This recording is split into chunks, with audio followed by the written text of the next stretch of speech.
Buenas tardes a todos y a todos. Es un gusto darles la bienvenida a esta 10ª sesión de valor de la Alianza Nacional por una Internet Segura. Nos alegra contar con su presencia en este espacio de aprendizaje y de hecho de colaboración donde todos nosotros seguimos trabajando juntos por una Internet mucho más segura y mucho más confiable. Desde la creación de esta alianza, hemos reunido a diversos actores del sector público, privado, sociedad civil, academia y toda la comunidad técnica para poder fortalecer la seguridad digital y fomentar las buenas prácticas en el uso responsable del Internet. Todo ello está en línea con la Política Nacional de Transformación Digital al 2030 y la Estrategia Multisectorial Prevenir para Proteger. Todo con un enfoque especial en la protección de las niñas, los niños y los adolescentes. Hasta la fecha, hemos desarrollado 9 sesiones con más de 1.100 participantes en línea, más de 21 expositores y más de 13 horas de sensibilización sobre temas clave como la seguridad digital, la protección de datos, la ciberdelincuencia y los riesgos que ocurren en los entornos digitales. Hoy, en nuestra 10ª sesión, vamos a profundizar en dos temas que son fundamentales: la protección de datos personales y los delitos informáticos.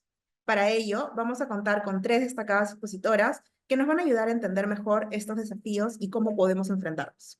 Sin más preámbulos, quiero ceder la palabra a la doctora Patricia Gamio Franco, quien es la subsecretaria de la Subsecretaría de Políticas y Regulación Digital. Ella nos va a brindar las palabras de apertura en esta sesión. Adelante, Patricia. Muchas gracias.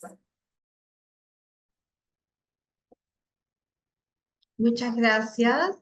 Quiero empezar esta 10ª sesión de la Alianza Nacional por una Internet Segura, agradeciendo de manera muy especial a Gabriela Bolaños, a María Fernanda y María José, así como a todas las personas que se encuentran conectados en este importante foro. En esta 10ª sesión, como bien decía quien me dio la introducción a esta sesión, estaremos abordando dos temas de muchísima importancia, ¿no? El tema de la protección de los datos personales, así como que, como todos sabemos, ha sido aprobado hace muchos años por la Ley 29733 y su reglamento el 016-2024 Asimismo, estaremos viendo temas vinculados a delitos informáticos que también tiene una normativa, la 30.096, si no me equivoco, que modifica la norma primigenia y que es muy importante conocer sobre los delitos como lo ha tipificado el país, más aún ahora que estamos en un momento del auge de una manera sin precedentes del tema de la inteligencia artificial y cómo esto pudiera también impactar en nuestra sociedad. Les comento, además, en paralelo, que la Secretaría de Gobierno y Transformación Digital, a través de esta Subsecretaría de Política y Regulación Digital, venimos elaborando lo que va a ser el reglamento de inteligencia artificial y que durante esta semana tanto el presidente del Consejo de Ministros como el secretario de la Secretaría de Gobierno y Transformación Digital, el doctor Andrea Sen, el ingeniero César Vilches y un especialista, participaron y pues estamos ahora tratando de incluir, no incluir, sino armonizar nuestra legislación a las nuevas tendencias. Entonces, continuando con lo que nos ocupa, entender los aspectos técnicos y los regulatorios de la Ley de Protección de Datos, así como de la regulación en delitos informáticos, es fundamental para fortalecer la confianza en el entorno digital. Es importante destacar que la alianza continuará constituyéndose en un espacio de encuentro de especialistas públicos y privados que generará contenido de valor a todos ustedes. Quiero, nuevamente para cerrar, agradecer especialmente a Gabriela Bolaños, a María Fernanda y a María José, así como a todo el equipo de la Alianza que hace posible esta sesión, y les auguro un excelente espacio donde todos podamos enriquecernos de los vastos conocimientos de los especialistas y consolidar la seguridad y confianza digital en nuestra sociedad. Solamente para cerrar, quiero hacer extensivo el saludo del secretario de la Secretaría de Gobierno de Transformación Digital, el ingeniero César Vilches, quien les hace llegar su saludo especial. Muchísimas gracias a todos y que tengan una excelente 10ª sesión de la Alianza por un Internet Seguro. Muchísimas gracias, doctora Patricia, por sus palabras. Entonces, vamos a empezar con esta sesión, con la primera exposición de esta 10ª sesión. Empezamos con Gabriela Guadalupe Bolaños, con la exposición acerca de las nuevas obligaciones y modificaciones del nuevo reglamento de datos, la ley número 29733. Vamos a presentar brevemente a Gabriela. Ella es abogada titulada por la Universidad de Lima, es candidata al Master in Law, la maestría en leyes de la Universidad de Ottawa, y es fellow en la beca Ian Erker del 2024-2025. Actualmente es Research Assistant en Open Africa Innovation Research. Ha realizado estudios en la Universidad de Bayreuth, en Alemania. Ha tenido cursos de especialización en el London School of Economics y en la Universidad San Martín de Porres. También es certificada como experta en datos personales por el Institute of Audit and AT Governance y es autora del libro La portabilidad de datos personales en el ordenamiento jurídico peruano y de artículos en medios locales.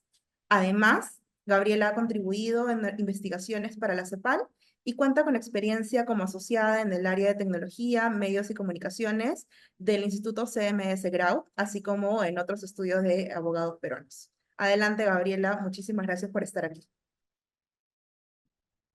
Muchísimas gracias. Antes de empezar, ¿me podrían confirmar si se ve si se proyecta mi pantalla? No se está proyectando, Gaby. Recién ahora está cargando.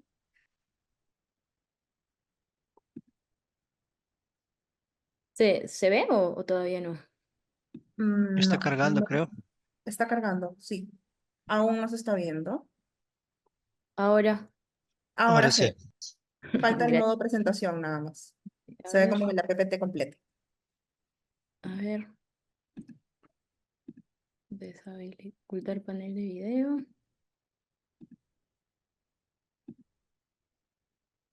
Ya, ahora sí. Ya, bueno. R- Antes de empezar, quiero reiterar mi agradecimiento por la invitación a la Secretaría de Gobierno y Transformación Digital, a todos ustedes por haber asistido y por permitirme tomar este espacio para hablar de las modificaciones del nuevo reglamento de protección de datos personales. Así que básicamente en los siguientes 20 minutos voy a tratar de darles una pincelada y un análisis respecto de hacia qué dirección apunta la normativa de protección de datos personales y estas modificaciones que nos trae el nuevo reglamento, que como bien la doctora Patricia Gamio ya nos comentó, el Perú cuenta ya con una historia reglamentaria o regulatoria en torno a la protección de datos personales, ¿no?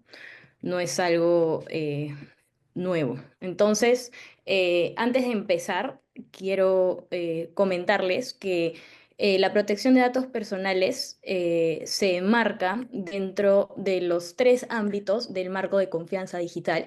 Y esto es muy importante porque la normativa de protección de datos personales está básicamente enfrascada en el Sistema Nacional de Transformación Digital y en el marco de confianza digital a través del decreto de urgencia 007-2020.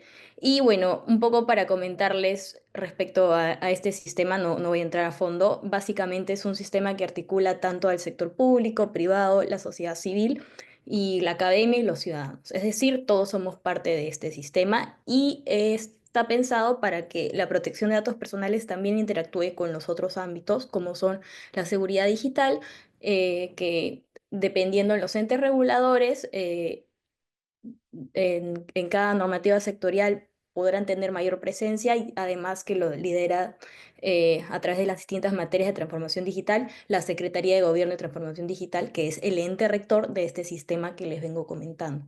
Y bueno, finalmente la protección al consumidor a través del INDECOPI, ¿no? Ahora bien, entonces, ¿cuál es el marco normativo en el que se va a enfrascar esta modificación reglamentaria? Pues el derecho a la protección de datos personales, que ya vamos a ver un poco más adelante qué se entiende por un dato personal antes de entrar a fondo.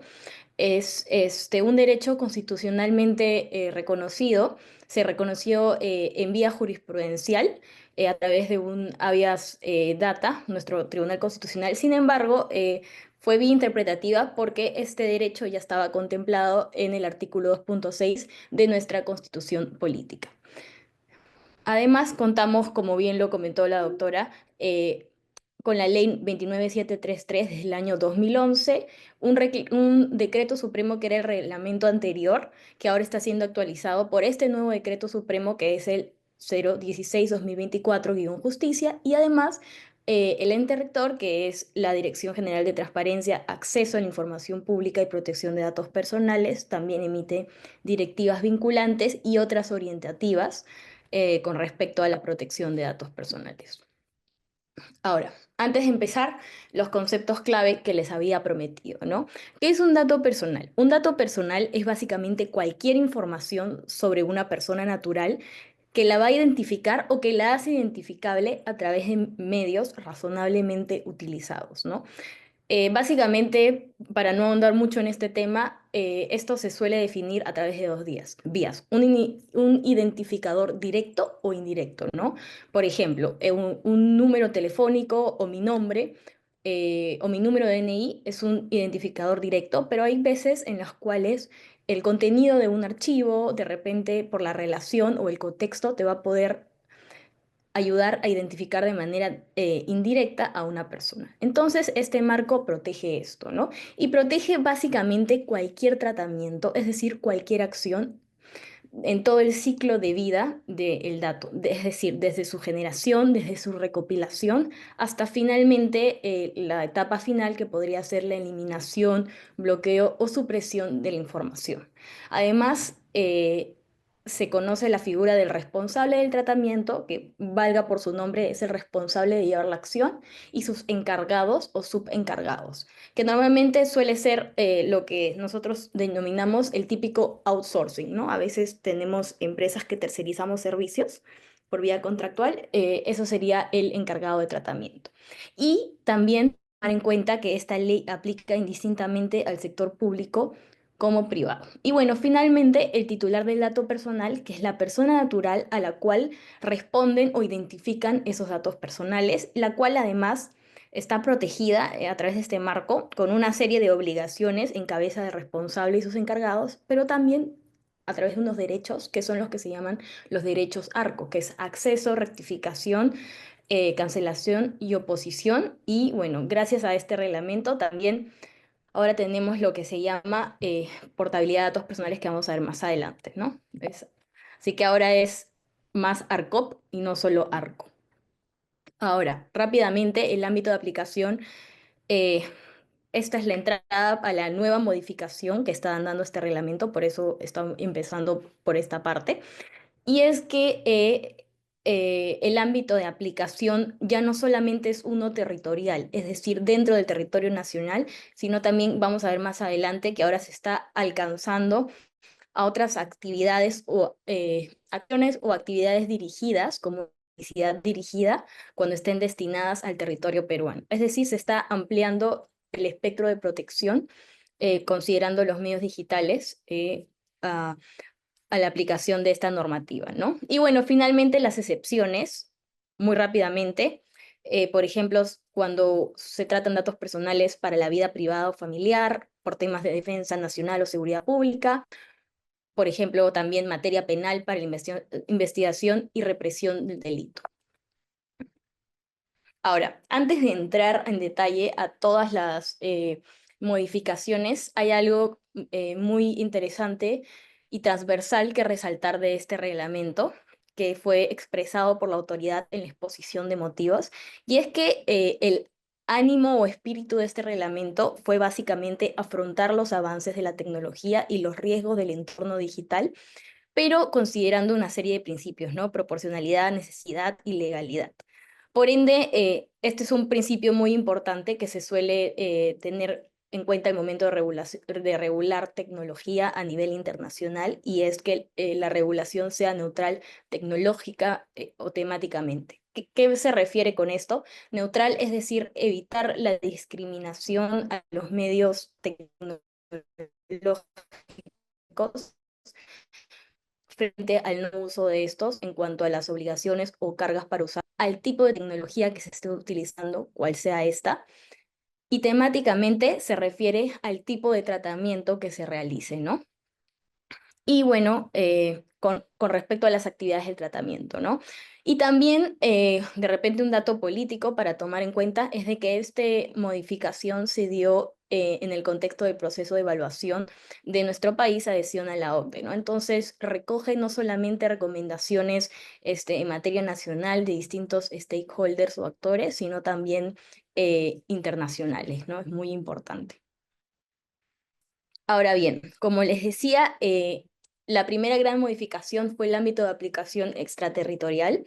Acá básicamente se puede ver que hay una gran inspiración, por así decirlo, al reglamento europeo, al homólogo europeo, que es el Reglamento General de Protección de Datos Personales, ya que básicamente contempla los mismos supuestos, ¿no? Si se ofrecen bienes o servicios dirigidos a ciudadanos peruanos, esto está pensado justamente por los problemas de falta de ubicuidad que trae el Internet, ¿no? Y la conexión a nivel mundial. Y además si se realizan análisis de comportamientos comercial o elaboración de perfiles peruanos, eh, o ya sea que solo sea un mera recopilación de estos. Entonces es importante porque si bien es cierto, o sea, esta modificación ya era interpretable desde las reglas anteriores, no es algo que está totalmente nuevo, por así decirlo, pero sí está dejando en claro muchos problemas con respecto a la aplicabilidad de la normativa que se tenían con empresas extranjeras, por ejemplo, al momento de que eran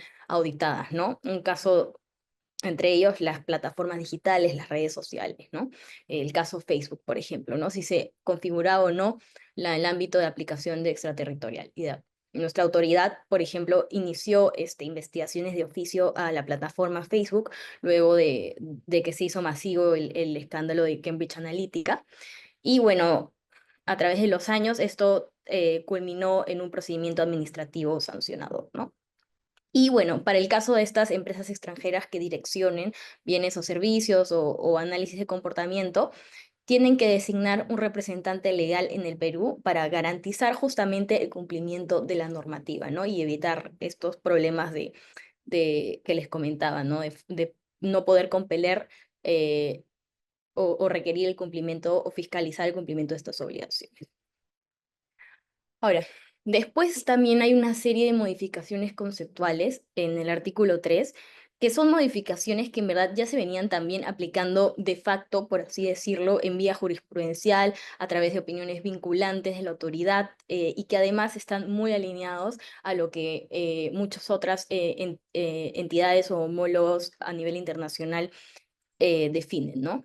Como por ejemplo, se amplió y se clarificó el espectro de la definición de dato personal y los criterios para poder identificar un dato a la identificabilidad directa, que un poco era lo que les comentaba al inicio, para no repetirlo. Después también la elaboración de perfiles, para dejar en claro que una elaboración de perfil o un perfilamiento o un profiling, como se suele llamar en inglés, permite evaluar aspectos personales de manera específica y continua. Y esto es bueno. Para no ir más a fondo tampoco, es lo que suele pasar con la publicidad dirigida, ¿no? O el targeted advertisement, perdón. Y bueno, es algo que vemos nosotros comúnmente día a día en las redes sociales, en distintas plataformas digitales, ¿no? Después la definición de fines de tránsito, que básicamente es cuando no es solamente un tránsito entre países, entonces no se configura por ese paso un tratamiento per se. Después, incidentes de seguridad de datos personales, no lo voy a tocar porque lo vamos a ver más adelante, y la figura del oficial de datos personales, representante, y la desindexación de motores de búsquedas, que también lo vamos a ver más adelante.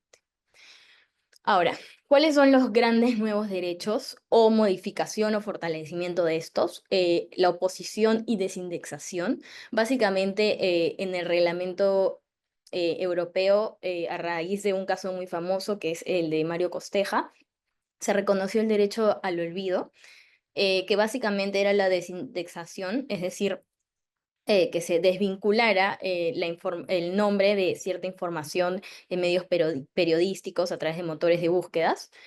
Y bueno, este es un derecho que en verdad no era que no estuviera reconocido acá en el Perú, porque a través de la oposición y cancelación ya se podía ejercer, pero esta hipervisualización, utilizando los términos, de este derecho da una vía más clara a raíz justamente de este fenómeno que vivimos, ¿no? De datificación o, por así decirlo, uso de medios masivos, ¿no?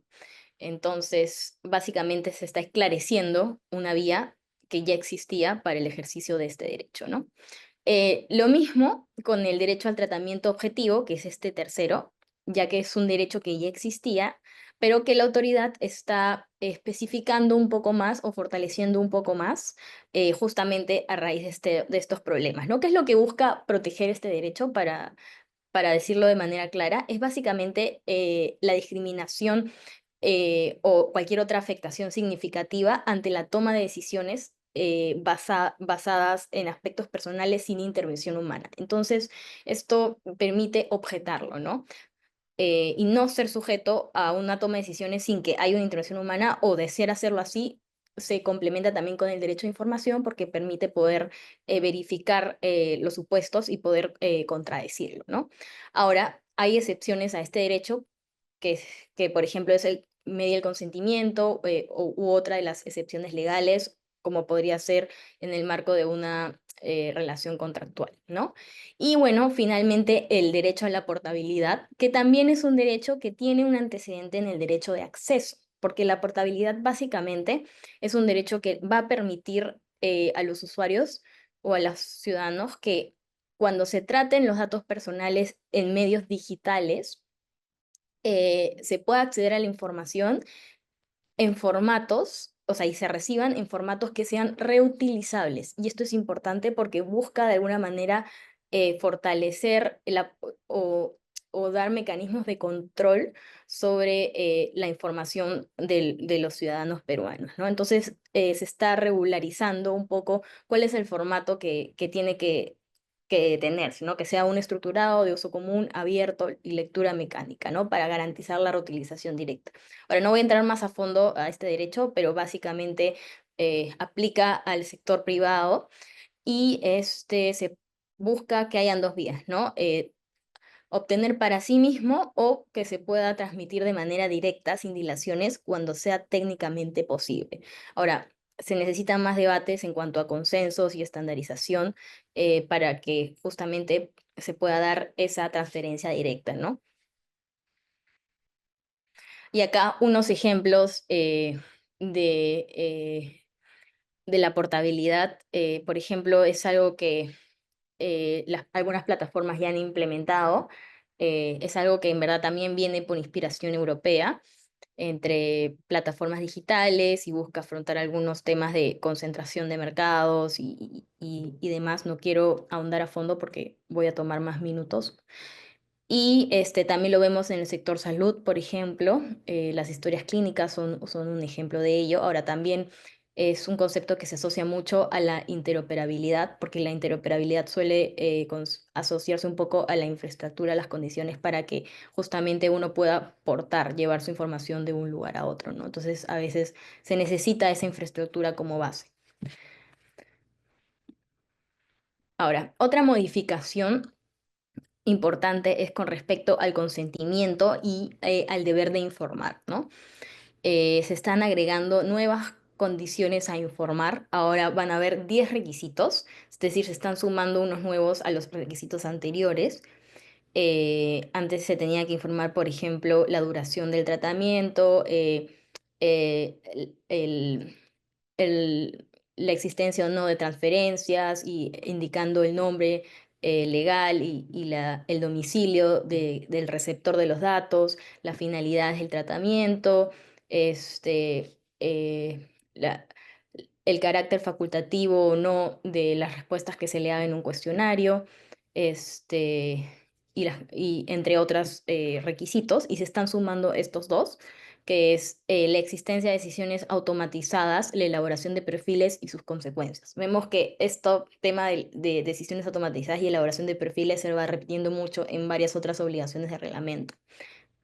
Porque justamente porque este reglamento busca atacar uno de los grandes problemas que se suelen ver en entornos digitales que afectan la autonomía, el poder de decisión y los problemas de información y de transparencia que son masivos en entornos digitales, ¿no? Y bueno, si los datos personales no se recabaron del titular, se le deberá comunicar en el primer contacto y a requerimiento la fuente de obtención. Esto es importante porque muchas veces se suelen tomar datos personales de fuentes públicas y no sabemos de dónde es que han obtenido nuestra información, ¿no? Entonces, en aras de la transparencia, se está incluyendo este nuevo requisito y es algo que no solamente sucede en vías públicas o en medios más tradicionales, por así decirlo, en redes sociales hoy en día o en entornos digitales hoy en día, la publicidad dirigida funciona así, ¿no? Técnicas de scrapeo, de web scraping, de rastreo, toman de ciertas fuentes disponibles para justamente hacer tratamientos secundarios y no hay visibilidad ni transparencia respecto a ello, ¿no?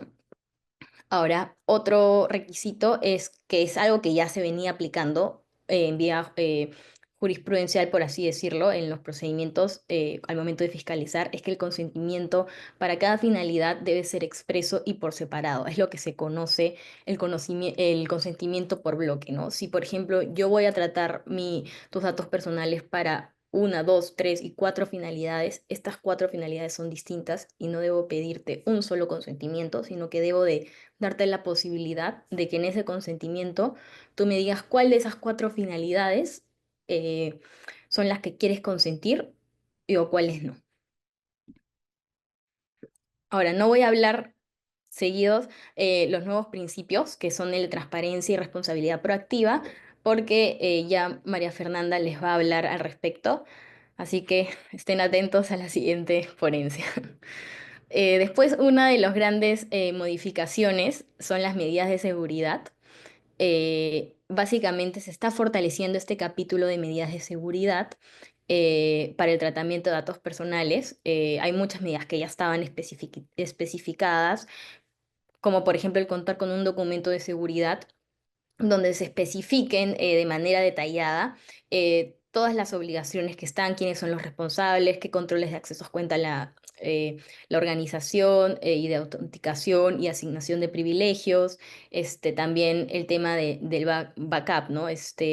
Revisión periódica de copias de seguridad y que éstas funcionen para resguardar la integridad de la información.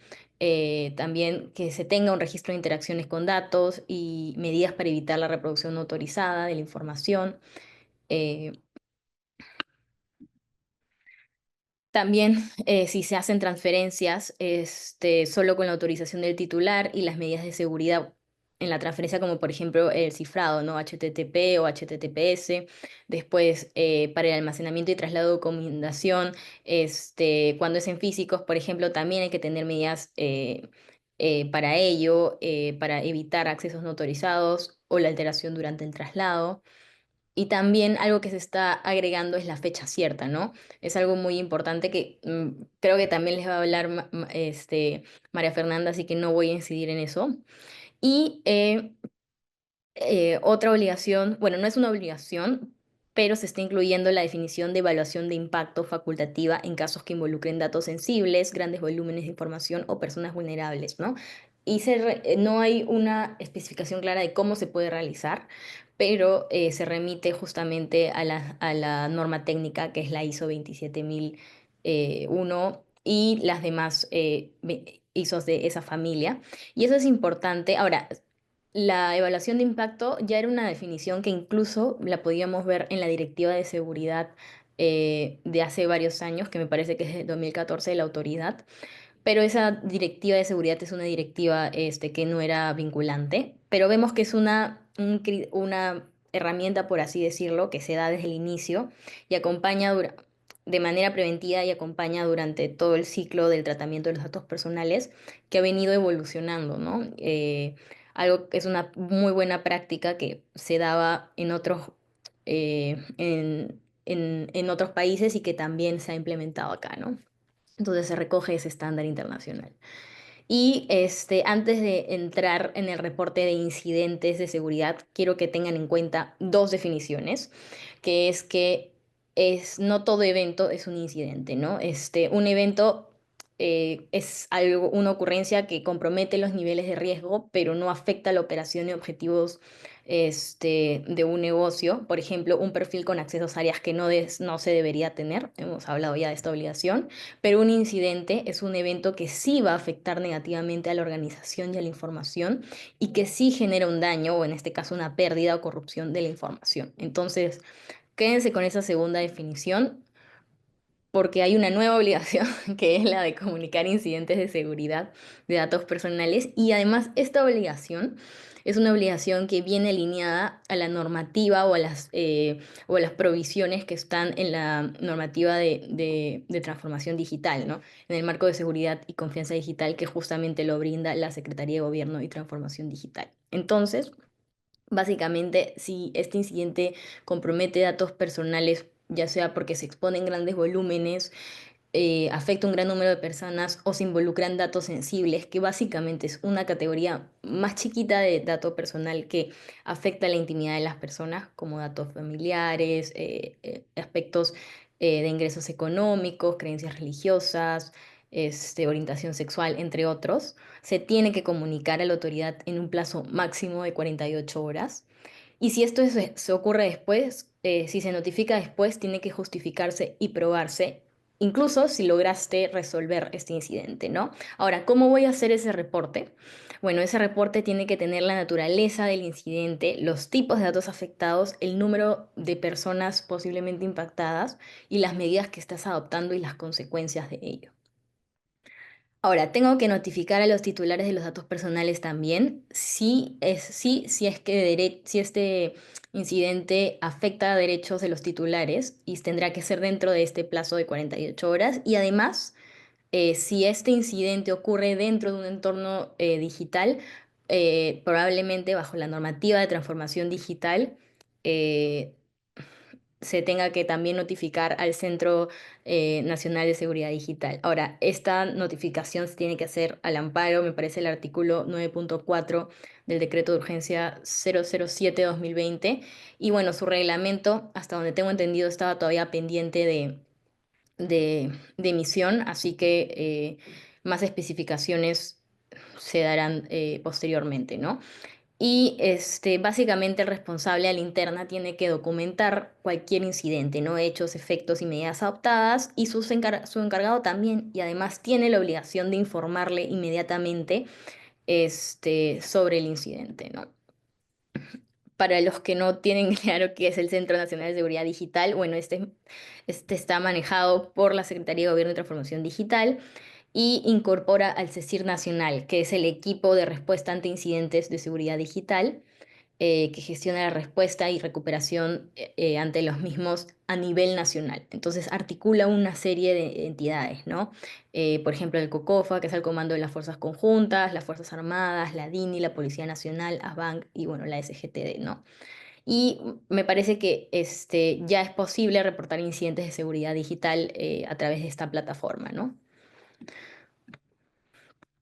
Bueno, finalmente también la figura del oficial de protección de datos personales, que es básicamente un nuevo perfil que se está creando dentro de una organización, y se tiene que designar cuando el tratamiento que se realice alcance por su naturaleza o alcance o finalidades requiere una observación periódica, sistemática y continua. O sea, cuando hayan grandes volúmenes de datos, cuando se traten datos sensibles o dentro de de una organización. Y los criterios para designarlos también están especificados, pero básicamente puede ser cualquier persona interna o externa, y puede ser una persona incluso para un grupo empresarial, siempre que sea contactable por cualquiera de las empresas dentro del grupo, ¿no?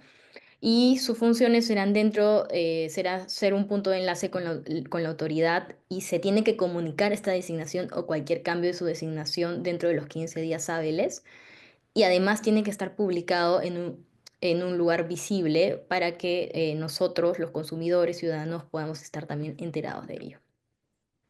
Además de esto, hay varios otros cambios adicionales que ya por el tiempo no voy a poder mencionar, pero están una serie de nuevas sanciones o esclarecimiento de otras, también disposiciones para las transferencias y encargos de tratamiento, ¿no? Por ejemplo, reconocimiento de las cláusulas contractuales tipo, las normas corporativas vinculantes, los códigos de conducta. Se está volviendo gratuito el registro de bancos de datos personales, que es una obligación, hay que registrar los bancos de datos personales ante la autoridad y además pensando en salvaguardar y fortalecer los mecanismos de seguridad, también hay nuevas obligaciones en el tratamiento de menores de edad, ¿no? Muchísimas gracias. Muchísimas gracias, Gabriela, por tu ponencia. Me parece que ha sido súper clara, ha sido súper ilustrativa acerca de las nuevas modificaciones. Tengo un par de preguntas. Muchas de ellas se han repetido en el chat, así que parece que es un tema de gran interés. Así que te voy haciendo la primera consulta, ¿no? Acá es como un mix porque hay varias consultas, ¿no? Cuando dentro del primer contacto, puede ser una llamada de banco, puede ser de cualquier tipo, no se llega a informar de manera clara el origen de los datos, podría ser que lo han obtenido de una base de datos interna, pero realmente no hay más. ¿Cuáles son las sanciones que se contemplan en la normativa, además de del ejercicio de los derechos ARCO? Y sobre todo ahora, no sé si te ha pasado, pero muchos de nosotros nos llaman todo el tiempo con los call centers, ¿cierto? Entonces, debería exigirse que se indique de manera explícita el origen de esta información y el tipo de datos personales que obtiene la entidad, porque en muchos casos a veces simplemente navegamos a través de páginas, nos piden nuestros datos, recopilan la información y de pronto empezamos a recibir un sinnúmero de llamadas, ¿no? Entonces, cómo podríamos manejar esto? ¿Cuáles son las normativas que tenemos? ¿Cuáles son las sanciones que podríamos exigir? ¿Qué contempla esta nueva normativa? Muchas gracias por la recopilación de preguntas, Débora.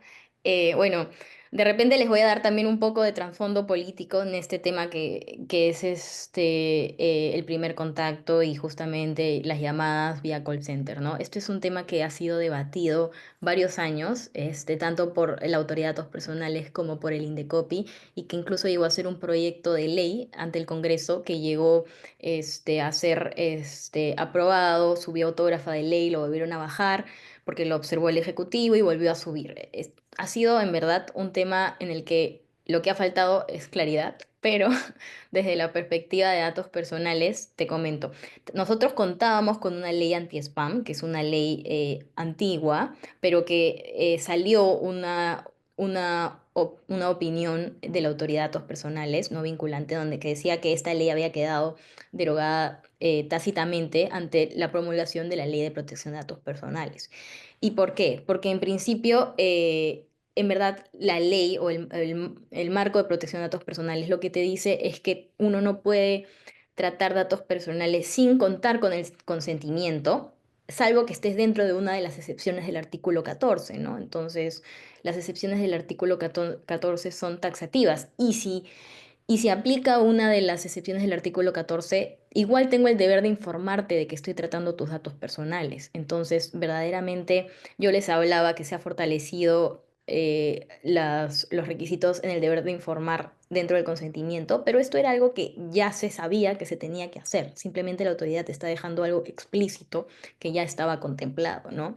Entonces, básicamente lo que estamos discutiendo aquí es uno, la fuente de obtención de los datos personales y dos, si yo puedo tratar tus datos personales para una finalidad adicional, que es justamente el tema de eh, darte publicidad dirigida o llamarte a ofrecerte nuevos servicios, ofertas, etcétera.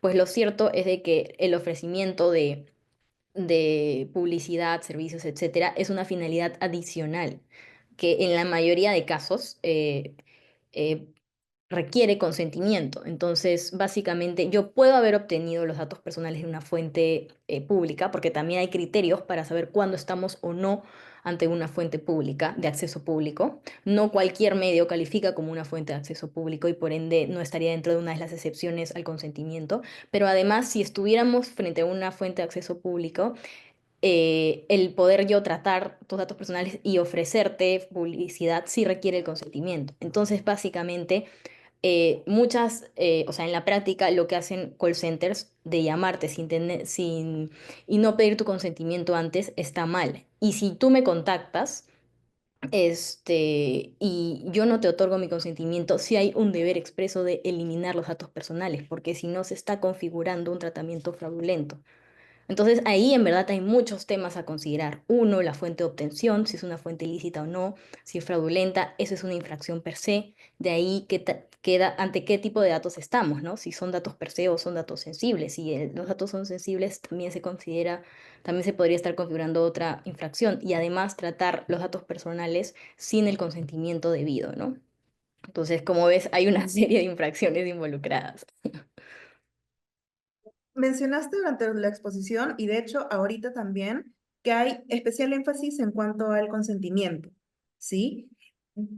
Si pudieses explicarnos a todos cómo se podría traducir esto en la práctica, que esta solicitud, este pedido de consentimiento sea más recurrente, esté más fortalecido, y de hecho, ¿qué pasos deberían seguir las entidades, las empresas, las instituciones para poder renovar, actualizar estos pedidos de consentimiento? ¿Qué pasa si no lo tuvieron y ahora o lo tienen y tienen que volver a solicitarlo? O, oye, solicité que ya no me vuelvas a llamar, pero de pronto sigues haciéndolo, sigues contactándome. ¿Cómo estos podríamos verlo en ejemplos, digamos, más concretos?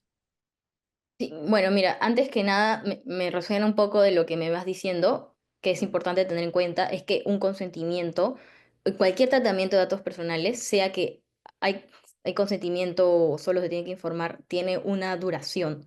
Entonces, uno tiene que informar la duración y esa duración tiene que ser determinada o determinable. O sea, no existe tratamiento perpetuo, por así decirlo. O sea, no puedes hacer un tratamiento sin tener clara la duración, porque eso incluso también vulneraría la finalidad, ¿no? Yo trato datos para una finalidad concreta y dentro de un tiempo específico en el que se cumple esa finalidad. Entonces, incluso si es una empresa que tiene el consentimiento, ese consentimiento tiene que ser periódico. O sea, hay una obligación que probablemente María Fernanda ya les va a comentar en la siguiente exposición. Va un poco ligado al tema de la accountability o la responsabilidad proactiva, ¿no?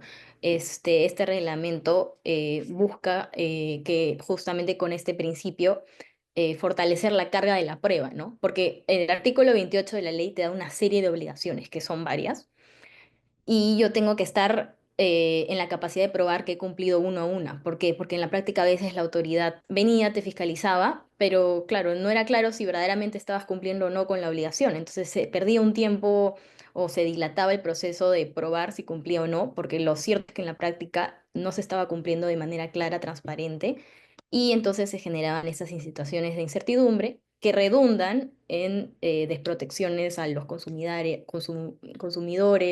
o titulares de datos personales, ¿no?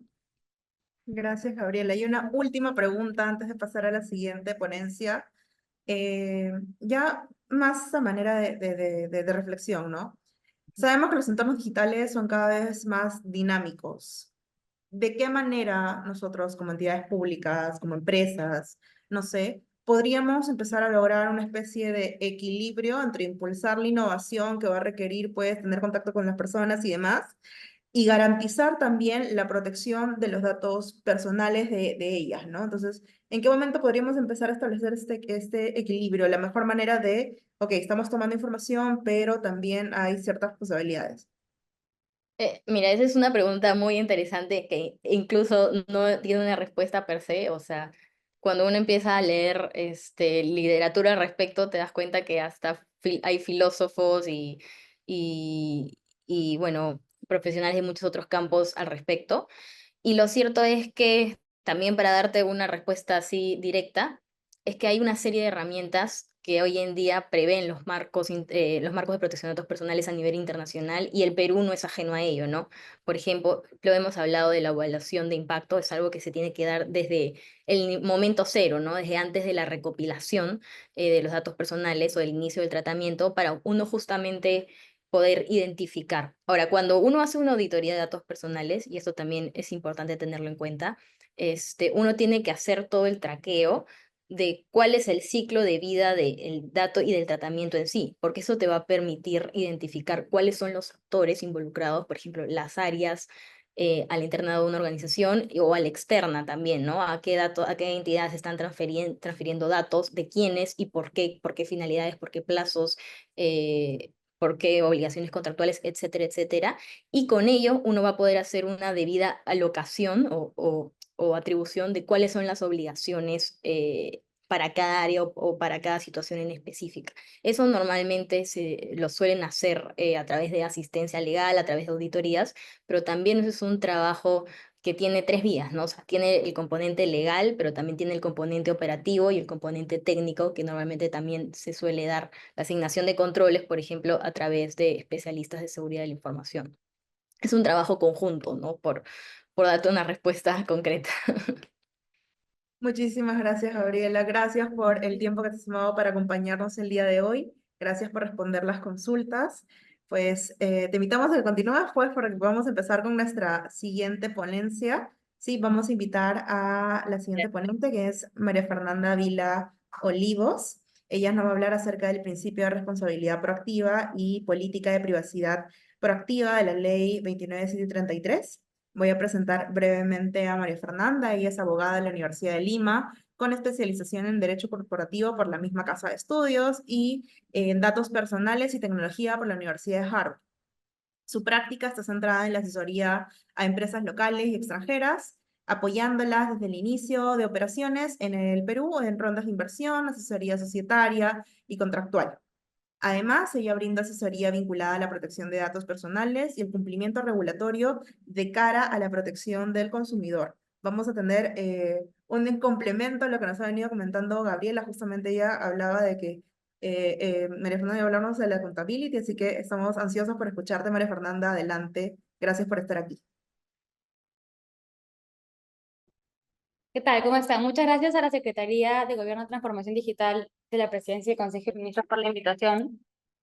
Como dice Débora, y bueno, como decía Gaby, de la mano con la exposición de Gaby, siguiendo con lo expuesto por ella, yo les hablaré sobre los principios que se encuentran regulados en la Ley de Protección de Datos Personales y el reglamento, porque los principios son fundamentales para un tratamiento legítimo y seguro de los datos personales. Entonces, voy a compartir pantalla, estén por favor cuando la vean.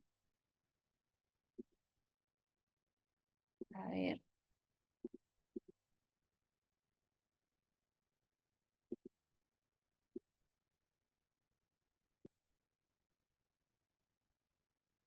¿Ya la pueden ver? Se ve perfecto. Ya, perfecto. Ya, a ver, entonces, a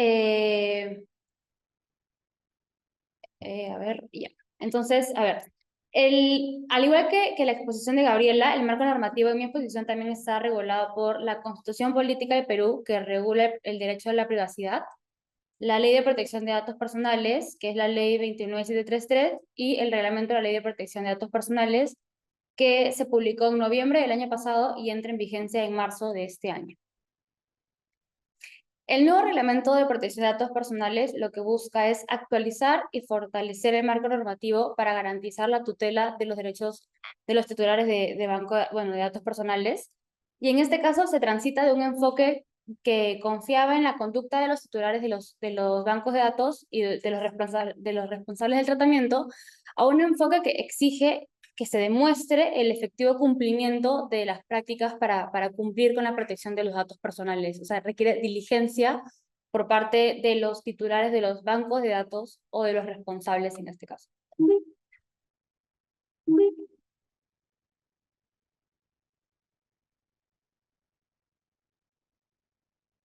Entonces, como decía, les voy a mencionar sobre los principios de la protección de datos personales que son esenciales para garantizar la tutela de los derechos de los titulares Si bien voy a mencionar brevemente algunos de, o sea, bueno, todos, voy a centrar la atención en los dos nuevos que han sido incorporados a partir del reglamento del 2024, que es el principio de transparencia y el principio de responsabilidad proactiva.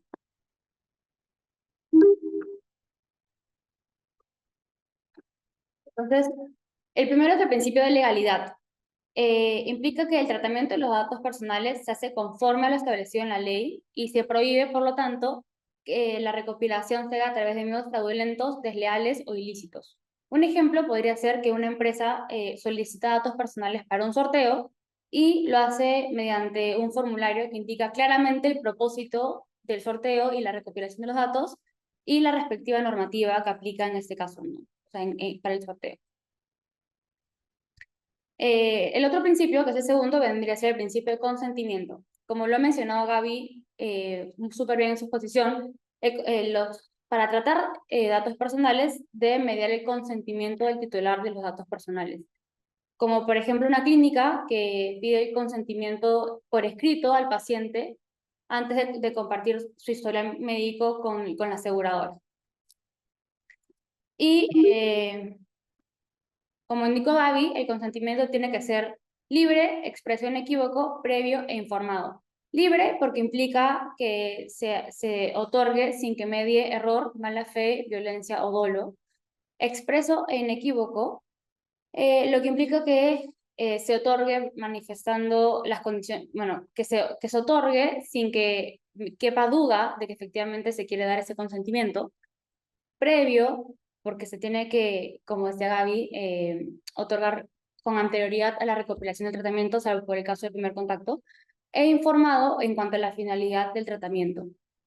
En este caso, que si bien no está en la presentación, se lo comento como dato, los datos personales se clasifican en datos generales y datos sensibles. Cuando es un dato sensible, que es que está más íntimo a la esfera de la persona, o sea, la esfera íntima de la persona, en este caso el consentimiento se tiene que brindar por medios escritos. ¿Ya?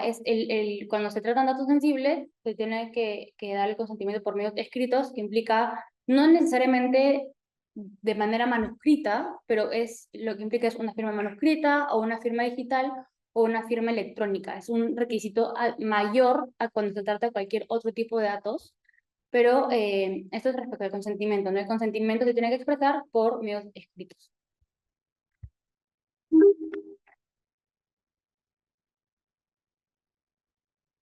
Luego está el principio de finalidad. El principio de finalidad implica que los datos personales deben ser recopilados para una finalidad determinada, explícita y lícita. Entonces, el tratamiento de datos personales no debe extenderse a otra finalidad para las cuales los datos hayan sido recopilados y tratados. Mejor dicho, claro, efectivamente, recopilados y tratados. Un ejemplo podría ser una universidad que utiliza los datos de contacto de sus alumnos únicamente para los fines académicos y no, por ejemplo, para enviarles publicidad, ¿no? Salvo que al momento que el alumno brindó su consentimiento, también autorizó que se envíe publicidad. Caso contrario, iría en contra del principio de la finalidad.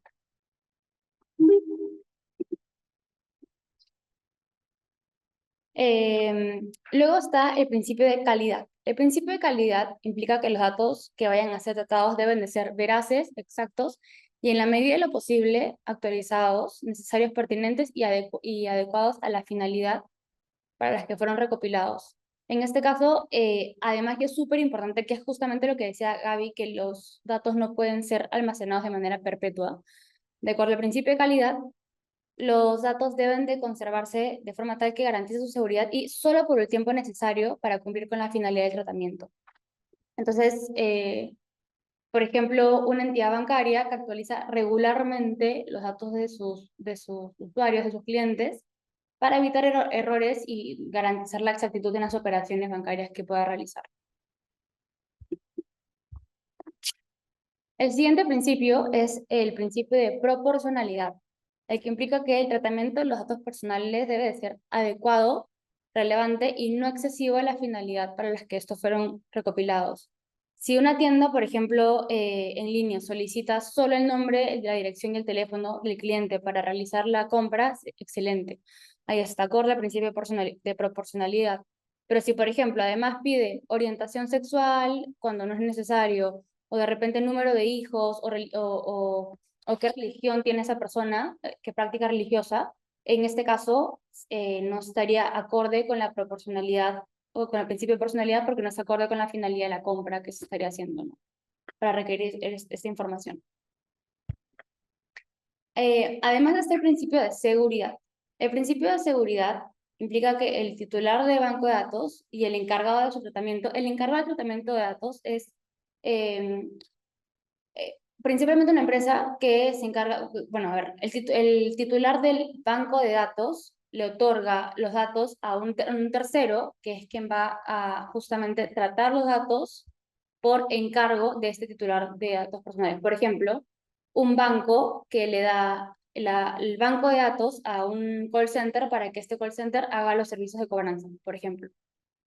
Para que este banco pueda pasarle los datos de sus clientes a la empresa de call center, debe haber un consentimiento del titular del banco de datos. Entonces, en este caso, este principio implica que el titular del banco de datos y el encargado del tratamiento, o sea, en este caso el banco y la empresa del call center, deben adoptar las medidas técnicas, organizativas y legales necesarias para garantizar la seguridad de los datos personales. Entonces, podría ser el caso del banco o podría ser, por ejemplo, si un hospital implementa la encriptación de los historiales médicos de pacientes para evitar accesos no autorizados a su información. Esa sería, por ejemplo, una medida de seguridad que podrían implementar. Luego está el principio de disposición de recursos.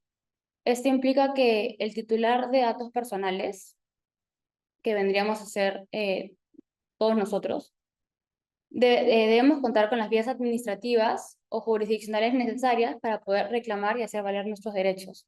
Por ejemplo, como decía Gaby, los derechos ARCOP ahora, o en todo caso que haya un mecanismo a través del cual establecer nuestros reclamos frente a lo que nosotros consideramos que sea una vulneración a nuestro derecho. El octavo principio vendría a ser el principio de nivel adecuado. Este aplica en realidad para flujo transfronterizo, es decir, cuando los datos van al exterior, cuando se envían al exterior, y la mayoría de los casos que hemos visto, bueno, que ven los clientes es cuando se envían los datos al exterior para un almacenamiento en la nube. La mayoría de nuestros clientes almacenan la información y los datos personales de sus clientes en general, los datos personales de proveedores, trabajadores o los datos libres de reclamaciones, todos los que almacenan los envían a una nube en el exterior. Entonces, este sería un flujo transfronterizo. Y este principio implica que para el flujo transfronterizo de datos se debe garantizar un nivel suficiente de protección para los datos personales que vayan a ser tratados, o por lo menos equiparable a lo que regula la ley peruana. Entonces, las empresas peruanas que quieran tratar datos y enviarlos a través del flujo transfronterizo al extranjero, en este caso, la empresa que recepciona los datos en el extranjero debe tener un nivel de protección lo más parecido posible, equiparable al que exige la regulación peruana.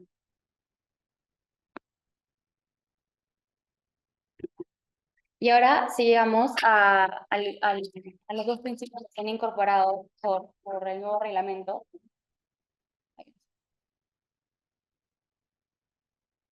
El primero es el principio de transparencia. El principio de transparencia aplica para el tratamiento de datos, implica que el tratamiento de datos debe de ser informado de manera permanente, clara, fácil de entender y accesible a los titulares de los datos personales. Todos nosotros, cuando tratan nuestros datos, tenemos que estar al tanto de qué van a hacer con nuestros datos, cómo han accedido a ellos y por cuánto tiempo los van a almacenar. Entonces, vendría a estar y muy de la mano con el deber de informar que deben de cumplir las empresas. ¿Por qué? Porque se busca que el titular del banco de datos, o sea, nosotros, tomemos conocimiento de las condiciones del tratamiento de los datos personales y de los derechos que podemos hacer valer, ¿no? Como por ejemplo los ARCOP. Y un mecanismo que puede ser muy utilizado por las empresas para este deber de informar es la política de privacidad. La política de privacidad es un documento que detalla cuáles son los usos que se van a dar a nuestros datos. Entonces explica cómo es que una empresa va a tratar, o cómo recopila, cómo los va a tratar, en este caso, por ejemplo, si es que hubiera un encargado de tratamiento, o sea, si es que quieren enviar estos datos a un tercero, o incluso el flujo o incluso informar respecto al flujo transfronterizo, toda esta información se establece en la política de privacidad. Entonces, este documento justamente informa al titular del dato personal sobre lo que se va a hacer con sus datos. Entonces describe qué tipo de datos se recopilan, con qué propósito, cómo se almacenan, por ejemplo en la nube o de repente en una memoria externa, que no creo, o sea, pero puede ser, cómo se protegen, o sea, cuáles son las medidas técnicas, organizativas y legales que esta empresa lleva a cabo para justamente custodiar y tratar de una forma segura los datos y las opciones que tienen los usuarios para controlar la información. Por ejemplo, muchas veces lo que hemos visto es que establecen un link en la política de privacidad que indican si tienes alguna consulta respecto a cómo tratamos tus datos, además de lo que he explicado en la política de privacidad, no dudes en ponerte en contacto con nosotros y ponen el link de la empresa. O si quieres saber más acerca de los proveedores con los que trabajamos y a quienes les enviamos tus datos, ponte en contacto con nosotros y ponen la lista de proveedores o un link que envía a ellos. Entonces, y la política de privacidad debe responder a los requisitos mínimos que se establecen en la ley y además en el reglamento. Y aquí he citado algunos de los puntos que se establecen, bueno, en este caso es el artículo 6 del reglamento, que habla del consentimiento informado. Entonces, en este artículo se citan ciertos puntos que debe cumplir el titular del banco de datos para informar a los titulares de los datos personales. Entonces sería comunicar la identidad o domicilio del titular del banco de datos, el responsable o en todo caso las finalidades del tratamiento, porque por ejemplo puede ser para ofrecerte una compra o para, no sé, de repente conocer tu historial de salud, no sé, otorgarte un préstamo, la finalidad para la que se haya establecido el servicio. Además, la identidad de los que pueden ser los destinatarios, que como les mencionaba, podría ser un tercero, como podría ser un call center, o en todo caso podría ser la nube del almacenamiento en el exterior. Además, la existencia e identificación del banco de datos. ¿Por qué? Porque los bancos de datos personales se tienen que registrar en el Registro Nacional de Bancos de Datos Personales que está bueno, que lo tiene la Autoridad Nacional de Datos Personales. Entonces, te registran estos bancos y a través de la política de privacidad es donde se tiene que informar dónde se encuentran estos bancos inscritos o en todo caso cuál es el código con el que se encuentran inscritos. Algo que también es súper importante es que se tiene que informar el carácter obligatorio o facultativo de las respuestas en el cuestionario que se informa. Hay ciertos formularios en los que ingresamos cuando ingresamos a una web que indican, por ejemplo, nombre, apellido, DNI, edad, hobby. Y hobby sale un asterisco y sale esto facultativo ya. Entonces, porque claro, si yo puedo seguir completando el formulario y la empresa me puede brindar el servicio a pesar de que yo no le doy, por ejemplo, mi hobby, ¿no? Entonces, en este caso sería un carácter facultativo. Además, las consecuencias de proporcionar o no los datos, porque justamente, regresando al caso que acabo de poner, si por ejemplo yo no pongo mi DNI, yo no puedo seguir, entonces ahí en la política de privacidad se puede decir no. Es un dato esencial que nos brinde su nombre, tu documento de identidad y, no sé, tu edad, para saber que eres mayor de edad porque quieras acceder a un préstamo. Entonces, si yo no pongo mi DNI, o sea, no van a poder continuar, no voy a poder continuar con el servicio, ¿no? Además, la transferencia nacional e internacional, que es lo que mencionaba, flujo transfronterizo, o de repente es una empresa que está en Lima, pero a la vez tiene una sucursal en Arequipa y también les manda la información a ellos porque ahí está la operativa, por ejemplo, ¿no? Entonces ahí sería un flujo nacional, transferencia nacional, perdón. Si es que habrían decisiones automatizadas o no, en este caso, por ejemplo, incluye la elaboración de perfiles, o si se trata de información relativa, cómo es que se trata la información relativa a esto. El plazo de conservación, que como mencionó Gaby, como mencioné yo también hace un momento, no puede ser perpetuo, entonces podría ser, por ejemplo, lo que dure la relación de servicio, o por 3 años, o por el tiempo que se haya establecido. Y los mecanismos para el ejercicio de los derechos, ¿no?, que tiene el titular del dato personal. Además, está en el reglamento, se regula parte de la información que se tiene que brindar a través del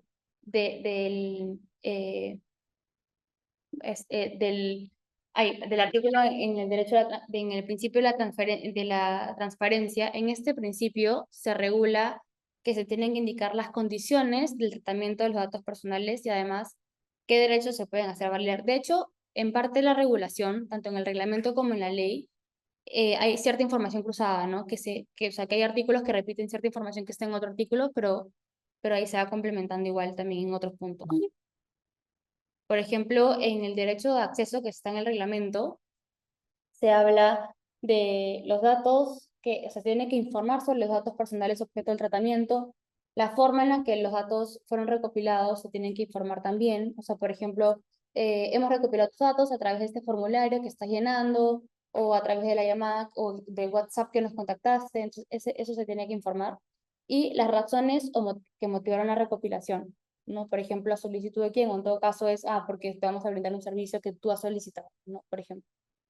Y por el lado de la ley, por ejemplo, también está especificados qué información se tiene que poner a disposición para estar al tanto y en cumplimiento del principio de transparencia y del deber de informar. Que vendría a ser, por ejemplo, indicar la finalidad, que es luego los destinatarios, que eso también estaba en un artículo anterior, los bancos de datos donde se almacenarán, que también estaba en un artículo anterior, la identidad o domicilio del titular, el carácter obligatorio o facultativo, la transferencia de datos en caso hubiera, las consecuencias o no, el tiempo de duración y la posibilidad de ejercer los derechos y a través de qué medios se puede ejercer los derechos. Y por último, está el principio de responsabilidad proactiva. Este implica que se deben aplicar las medidas técnicas, legales, organizativas a fin de garantizar el cumplimiento efectivo de la norma. Entonces, de hecho, como mencioné al inicio de la presentación, es a través de este reglamento que las empresas tienen que efectivamente mostrar diligencia y cumplimiento de la norma, y este cumplimiento se da principalmente por este principio, porque implica que el titular del banco de datos tiene que ser capaz de mostrar cumplimiento, o sea, diligencia en su actuar y cumplimiento de la normativa, ¿no? Entonces, la norma, de hecho, establece ciertos documentos que se tienen que implementar, bueno, que no que se tienen que implementar porque es de carácter facultativo, pero que lo sugieren a modo de atenuante en caso de un procedimiento, ¿no? En este caso sería, el primero es la evaluación de impacto. Este documento es este es un mecanismo de responsabilidad proactiva que es facultativo y, como dijo Gaby casi al final de su presentación, se tiene que tener de forma previa al tratamiento de los datos. Es un mecanismo que hace la empresa para que evalúe los riesgos que implica el tratamiento de los datos. Entonces, principalmente este documento, este mecanismo se recomienda para cuando se tratan datos sensibles o datos para crear perfiles personales, datos en especial de situación de vulnerabilidad, por ejemplo, los niños los niños o personas que tienen enfermedades súper graves, y además cuando se tratan grandes volúmenes de datos. Entonces, en estos casos es cuando especialmente se recomienda contar con este mecanismo. Y se debe tomar en cuenta los ISOs, el NTP ISO IS 27005, que implica la gestión de riesgos de seguridad de la información, y el otro ISO que es el 31000, que es de la gestión de riesgos en general. Entonces, y finalmente, como mencionaba, este es un mecanismo que aplica como atenuante de la responsabilidad en caso de un procedimiento administrativo sancionador.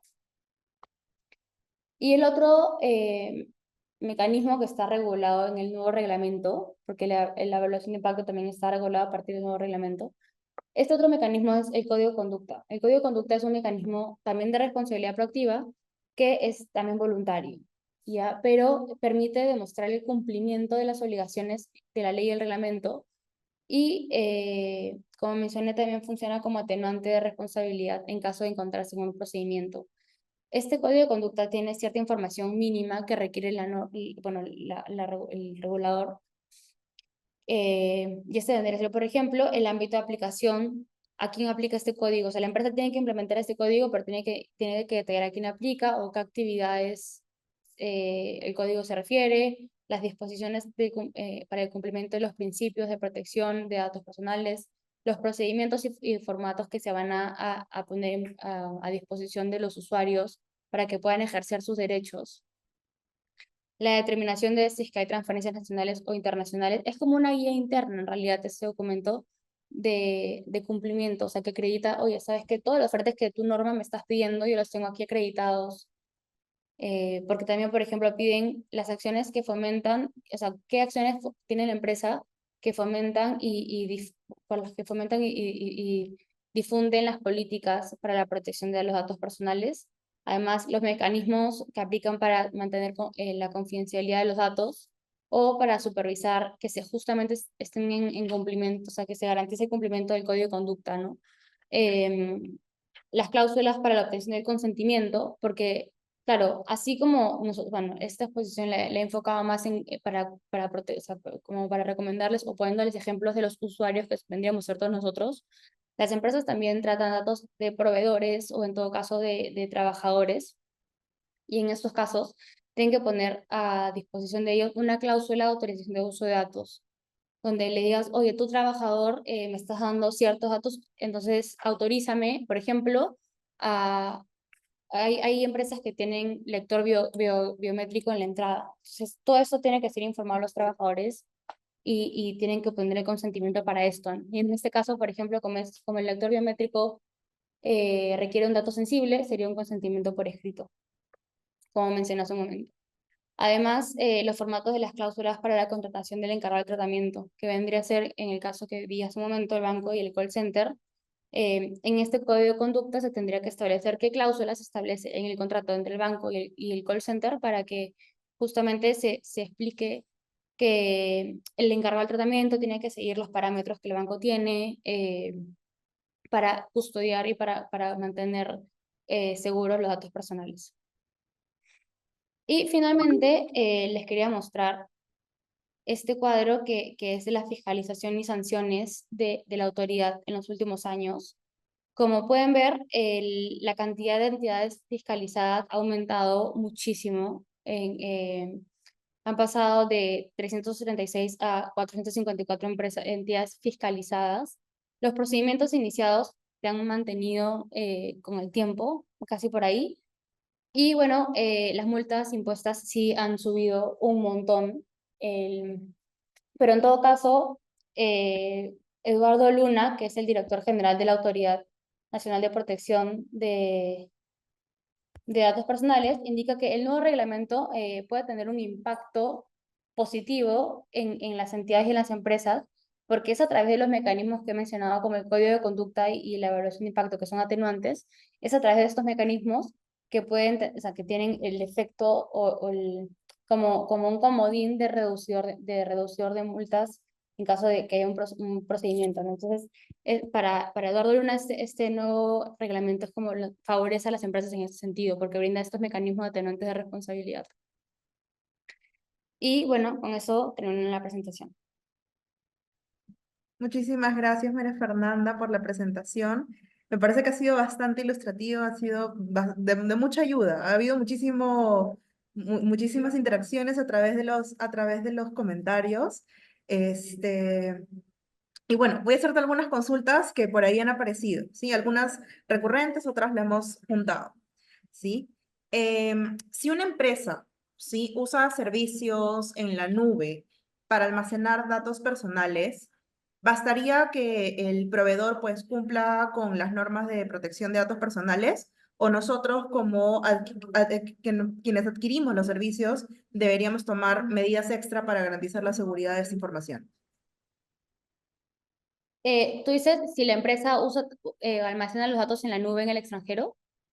Esa Tomamos, era la... han dicho la nube, sí. Utilizamos una nube de datos, supuestamente el proveedor de servicios nos dice, ok, sí, nosotros pedimos permisos, pero si yo lo estoy adquiriendo como un tercero, ¿tendría que tomar medidas extra o en ese caso no?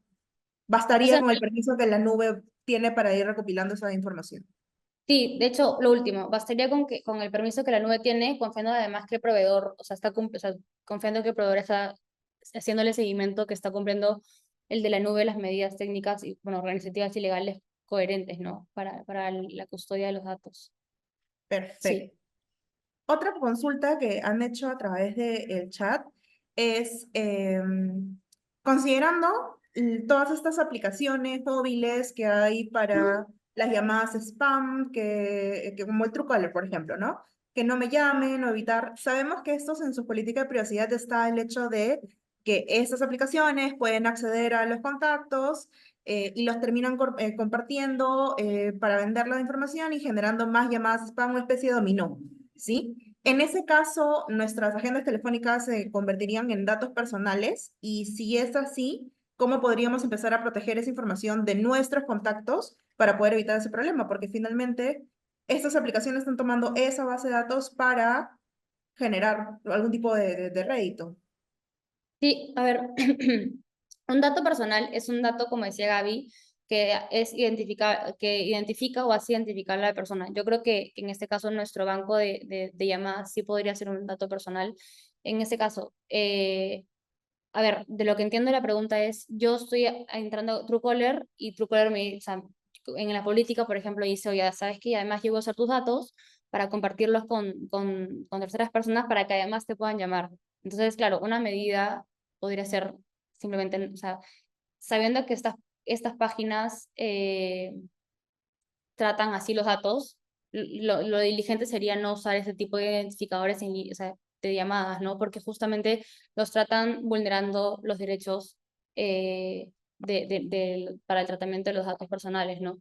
Y además, no hay tanto como tracking, o sea, no tenemos tanto una forma de hacer tracking efectivamente a qué tipo de datos están compartiendo, o mejor dicho, a quién, ¿no? Porque si bien no revisó la política de privacidad de ellos, no creo que ellos nos pongan a disposición a qué contactos están, o a qué terceros están pasando nuestros datos. Entonces, lo más diligente sería, o sea, simplemente no usar esta aplicación, ¿no? Perfecto. De hecho, basarnos en la responsabilidad de las decisiones que podemos tomar, ¿cierto? Ujú. Y como última pregunta, Eh, cuando se notifica de un incidente de seguridad que está, por ejemplo, relacionado a la exposición de datos personales, hay una parte donde menciona que es a grandes volúmenes de datos. ¿Cómo se podría definir exactamente este criterio de grandes volúmenes? Y si hay algún tipo de umbral específico o depende del tipo de datos que se hayan comprometido en esta exposición. Sí, yo no he visto que la norma incluya un rango o una forma de medirlos. De hecho, sí he visto, o sea, sí he visto, claro, la norma, por ejemplo, un banco, además de tratar bancos, o sea, creo que sería un poco más a criterio, pero claro, no sé si es que en todo caso, Gaby, ¿tú estás al tanto, Gaby, sobre el umbral o en todo caso cómo se determina a qué implica grandes volúmenes de datos?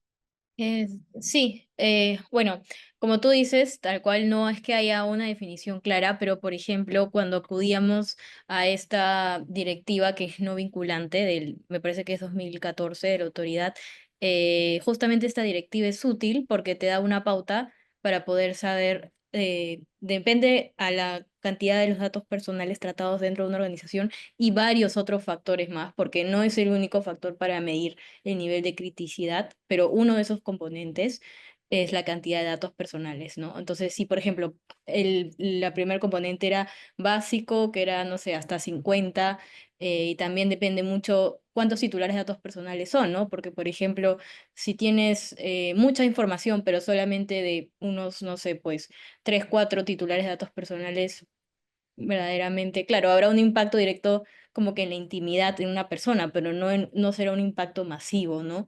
A una gran audiencia. Entonces, esa directiva es de mucha ayuda y además la 27001 también te ayuda, es lo que está asociado al tema del sistema de gestión de seguridad de la información, ¿no? Hoy en día muchas empresas optan a la par de la normativa de datos personales por certificar su sistema de gestión con la 27001, ¿no?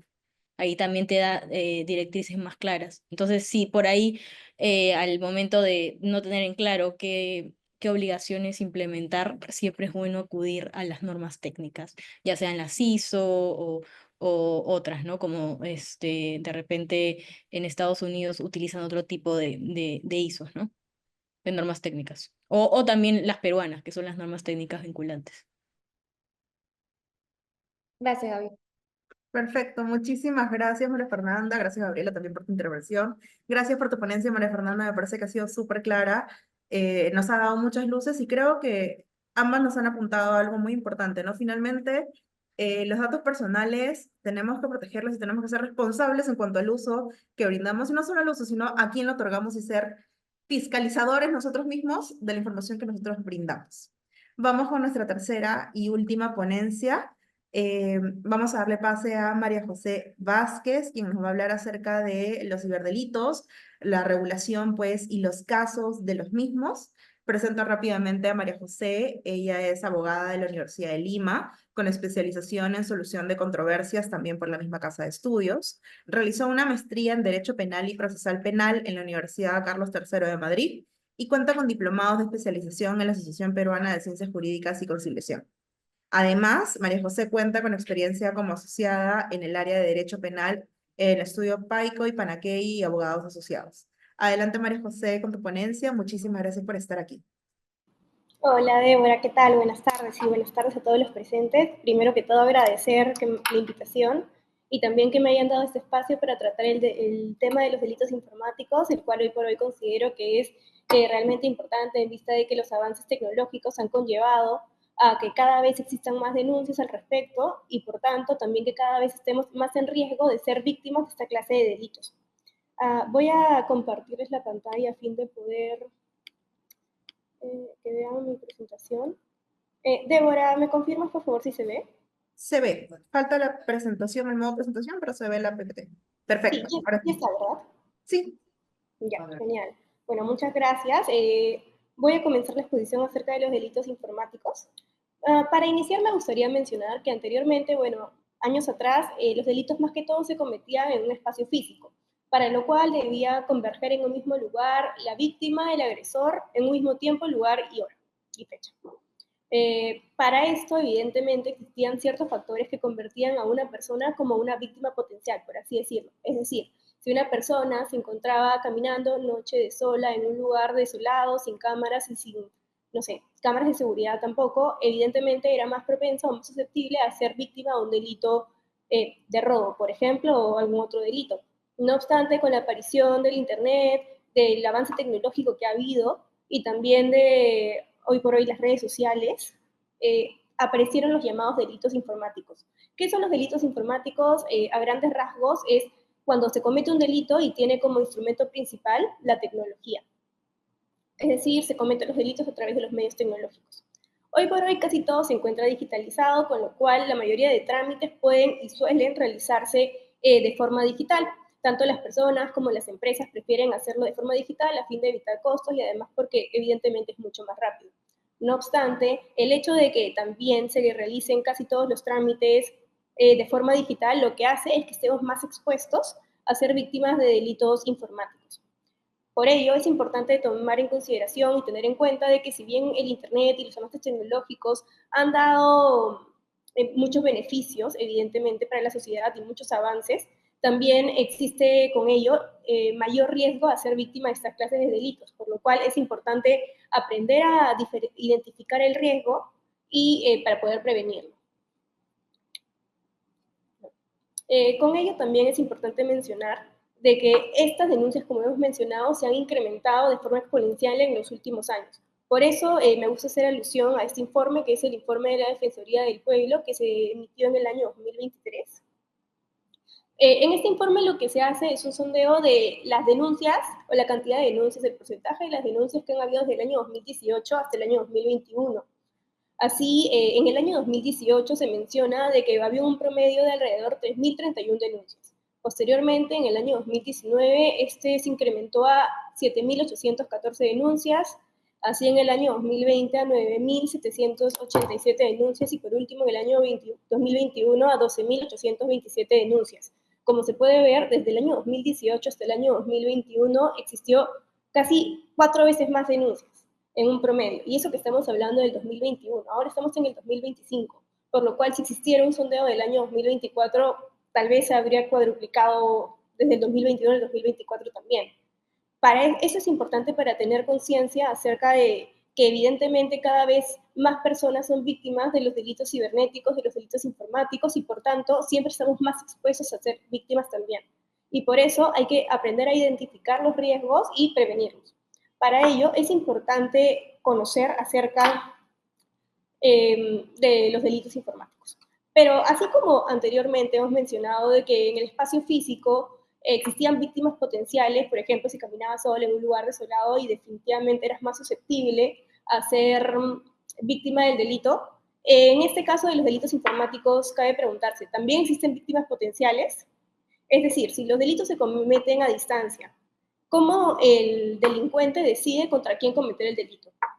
La verdad es que existen factores que sí convierten a las personas en víctimas potenciales, que son 3. Son introducción, interacción y vigilancia.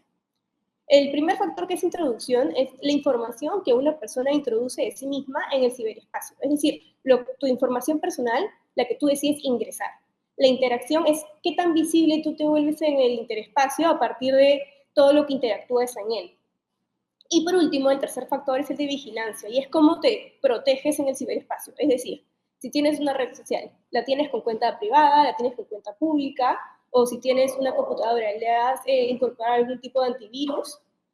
Asimismo, como parte del deber de vigilancia, de autoprotección, es importante o sería importante que podamos identificar cuáles son los riesgos para poder prevenirlos. Pero para poder prevenir estos riesgos es evidentemente de vital importancia conocer cuáles son los delitos informáticos y saber más de ellos.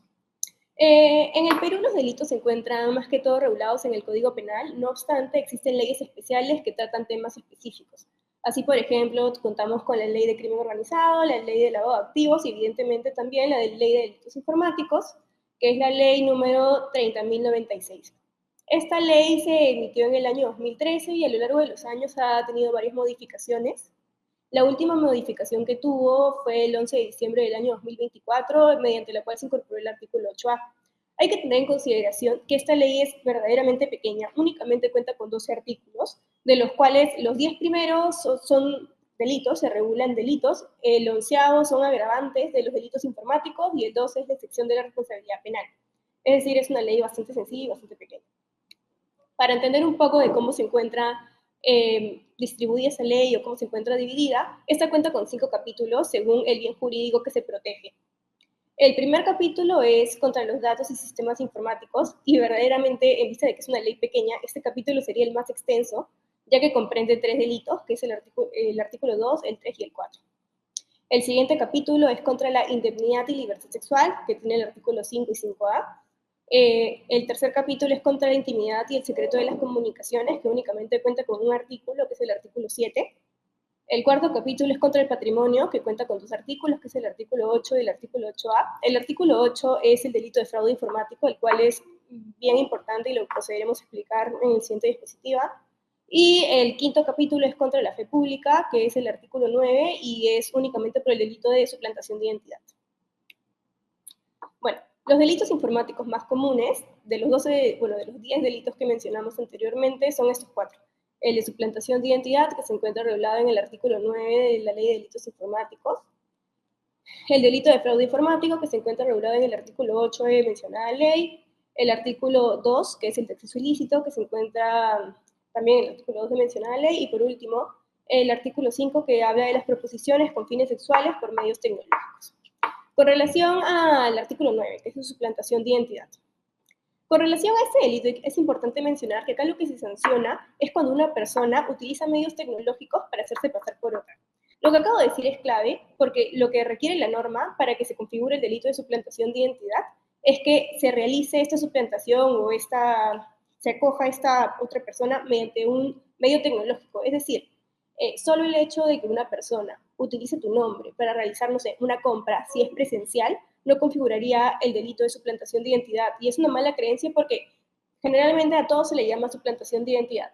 Cuando una persona, como menciono, no sé, usa tu DNI sin tu autorización porque lo perdiste y alguien lo utiliza, se dice, no, me suplantó la identidad, pero no sería así, porque ese delito, si no es por un medio tecnológico, en verdad se estaría configurando el delito de falsedad genérica que se encuentra en el Código Penal, siendo que, como he mencionado, para que se configure el delito propiamente de suplantación de identidad, se requiere de que ese se realice mediante un medio tecnológico. Por otro lado, el delito de fraude informático es, creo yo, el que más sucede, el más denunciado hoy en día, porque tiene una diferencia con los demás delitos. Y es que es un delito de resultado. Lo que requiere es que el ciberdelincuente, el delincuente, obtenga un beneficio a costa de un perjuicio tuyo o de un tercero. Es decir, y creo que a todos nos ha pasado, estos mensajes que nos llegan o estos correos que nos llegan con un link que nos dice, no, tu pago no se ha realizado de forma efectiva, o no sé, la cosa es que al final te piden tus datos de la tarjeta de crédito para realizar de nuevo una compra que no, en teoría no se había procesado. Ya, hasta ahí no se habría configurado el delito de fraude informático, ya que el solo hecho de que te envíen ese link y tú coloques tus datos no configuraría el delito. Acá, como es un delito de resultado, lo que es importante o lo que es vital para que se configure el delito de fraude informático es que el delincuente utilice tu información para obtener un beneficio propio y tú resultes perjudicado. Es decir, en este caso que estamos hablando de que te envían un link y tú pones los datos de tu tarjeta, una vez que los colocas y el delincuente utiliza esos datos que has colocado para realizar, por ejemplo, una compra por internet, ya ahí en ese momento es que se estaría configurando recién el delito de fraude informático. Por otro lado, el delito de acceso ilícito, que es el artículo 2. Para hablar de este artículo me gustaría hacer referencia a un convenio de Budapest, que lo voy a tocar también más adelante. No obstante, quiero hacer referencia a este convenio porque el Perú ratificó el convenio en el año 2019 y es a partir de eso que este artículo sufrió una gran modificación. Y es que antes se sancionaba el acceso ilícito más allá de que existieran o no medidas de seguridad. Es decir, yo podía tener mi teléfono sin clave y si una persona entraba sin mi permiso, ya se estaría configurando el delito. No obstante, a partir de esta modificación, es que se requiere que sí o sí tú hayas colocado una medida de seguridad y que el delincuente haya infringido esas medidas de seguridad para poder tener acceso a tus dispositivos, algo que no sucedía antes. Asimismo, es importante mencionar que lo que se protege en este artículo es la confidencialidad, por lo cual no tiene mucha importancia el motivo por el cual alguien haya accedido de forma ilícita a un aparato tecnológico tuyo. Y por último, el artículo 5, que es el de proposiciones con fines sexuales por medios tecnológicos. Más que todo lo que se busca proteger es a los menores de edad del llamado o ya conocido grooming online. Este artículo se divide en dos presupuestos. Uno, que es para los menores de 14 años al que le solicitan material pornográfico o con el que se tiene actividad sexual. Y el segundo supuesto es lo mismo, solo que para personas mayores de 14, menores de 18, que siempre que haya mediado el engaño. Esta diferencia se hace porque las personas recién a los 14 años adquieren libertad sexual, es decir, la capacidad de autodesarrollarse en el ámbito sexual. Cualquier persona menor de 14 años no tiene la capacidad ni la libertad para decidir dentro de su ámbito sexual. Es decir, el mantener relaciones sexuales o que un menor de 14 años te envíe pornografía ya constituye un delito a pesar de que ésta haya estado de acuerdo. Es decir, el menor de 14 años no tiene la capacidad de decidir en ese aspecto. Y por eso es que se sanciona también el hecho de que un menor de 14 años se le solicite esta información o se tenga actividades con él. Y el segundo supuesto es para los mayores de 14, menores de 18. Es decir, cuando ya cuentas con libertad sexual, pero igual media el engaño. Es decir, ha sido engañado. Como se puede ver, este artículo más que todo lo que está protegiendo es a los menores de edad. Es a los menores de edad en general, ya sea tipo menores de 14 años con su intimidad sexual o entre 14 y 18 su libertad sexual porque me dio el engaño. Si bien hemos hablado ya a grandes rasgos de cómo se encuentran regulados los delitos informáticos en el Perú, también es importante hablar de ese convenio que lo mencioné cuando hablé del delito de acceso ilícito, que es el convenio sobre la ciberdelincuencia. Este convenio es relevante porque También se llama Convenio de Budapest y es relevante porque primero que está suscrito por más de 68 países y se creó en el año 2001 ante la necesidad que existía de que existían riesgos de que estas redes informáticas o la información electrónica que se encontraba sea utilizada para cometer delitos. Por eso es que se creó un régimen eficaz y válido para que exista una cooperación ágil internacional en caso se requiera. Si bien este convenio es del año 2001, el Perú recién lo ratificó en marzo del año 2019 y entró en vigor en el Perú a partir del 1 de diciembre de ese mismo año. A partir de este convenio, los jueces o los fiscales pueden requerir a los Estados miembros información que esté relacionada a los delitos informáticos. Cabe precisar que es la Unidad de Cooperación Judicial Internacional y de Extradiciones de la Fiscalía de la Nación que es la encargada de dar trámite y gestionar y realizar seguimiento a estas solicitudes. Es por eso que todo se hace a través de ellas. Ahora bien, ¿qué pasa si de igual manera, a pesar de que te protegiste o en el supuesto de que igual tampoco te hayas protegido, terminas igual siendo víctima de un delito informático? ¿A dónde debes acudir para interponer una denuncia? Hay dos formas de que se pueda interponer una denuncia. Una es ir a la comisaría y otra es acudir al Ministerio Público de frente. Personalmente, yo recomiendo que se interpongan ante el Ministerio Público porque la comisaría, a fin de cuentas, no tiene la capacidad de realizar una investigación. Lo único que va a realizar la comisaría va a tomar tu denuncia y después de eso va a tener que poner en conocimiento al Ministerio Público, que finalmente es quien va a calificar los hechos y abrir investigación. Con lo cual, evidentemente, vas a tener que esperar un poco más para que lo que estás denunciando se investigue, en vista de que previamente vas a tener que esperar que la comisaría remita los actuados al Ministerio Público, por lo cual personalmente considero que es más ágil, más rápido y más eficiente presentarla directamente al Ministerio Público. Ahora bien, así como existe leyes especiales para que regulan los delitos informáticos, también existen fiscalías especializadas, que son las fiscalías de ciberdelincuencia, que investigan esta clase de delitos y es ante las cuales se va a interponer la denuncia. Es decir, no puedes acudir a la más conocida, que es el Ministerio Público, la sede que esté en Abancay, y querer ingresar tu denuncia porque no te la van a aceptar, porque no son competentes. Estas denuncias, igual ante el Ministerio Público, se pueden interponer de forma presencial, de forma virtual. Si quieres interponerla de forma presencial, debes acudir a la Mesa Única de Partes de las Fiscalías de Ciberdelincuencia, las cuales están ubicadas en Doña Catalina 498, Santiago de Surco. Debes llevar 2 juegos en original, foliados, con firmas en original, para que te las acepten. Y bueno, la segunda forma de interponer la denuncia es a través de un link que estoy adjuntando en esta dispositiva para que también lo tengan a la mano. Cuando ingreses al link vas a tener que identificar la Fiscalía Especializada de Ciberdelincuencia y ahí es donde ingresas para interponer la denuncia. Siempre te van a pedir colocar los datos de tu documento nacional de identidad y otros datos personales, como puede ser el nombre de tu padre, tu madre, el número vigente que sale en el documento nacional de identidad, y después de eso ya te van a remitir a la página para que interpongas los hechos, dónde sucedió, a qué hora, cuándo, y al final vas a poder anexar los documentos que consideres pertinentes. Entonces, después de eso, una vez que se registra, ya te van a decir el número de despacho, el nombre, y ya se inicia así como que la investigación. He culminado con la exposición. Quedo atenta en caso consideren o quieran realizar algún tipo de pregunta. Muchas gracias. Muchísimas gracias, María José, por tu exposición. Gracias por la explicación. Sí, hay algunas consultas, te las hago.